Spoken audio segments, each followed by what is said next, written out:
যারা 2026 সালে এসএসসি বা আলিম সমমানে যে যারা পরীক্ষা দিতেছ তাদের জন্য একটি বিশেষ নির্দেশনা। তো অবশ্যই ভিডিওতে লাইক করে দাও এবং চ্যানেলটি সাবস্ক্রাইব করে দাও।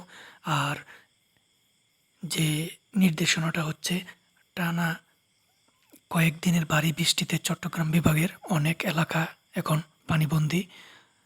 উদ্ভূত পরিস্থিতিতে চট্টগ্রাম শিক্ষা বোর্ডের অধীন জেলাগুলো এসএসসি ও সমমানের পরীক্ষা স্থগিত করা হয়েছে।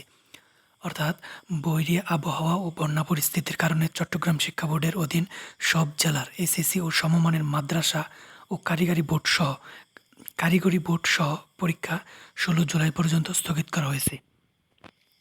প্রধানমন্ত্রী তারেক রহমানের শিক্ষা এবং প্রাথমিক ও গণশিক্ষা উপদেষ্টা মাহাদি আমিন এ তথ্য জানিয়েছেন।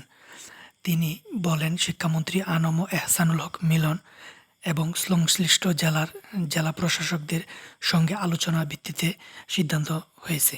অর্থাৎ চট্টগ্রাম বোর্ডের এসএসসি এবং আলিম সমমানের যেই পরীক্ষাগুলো আছে এটা 16 জুলাই পর্যন্ত স্থগিত করা হয়েছে।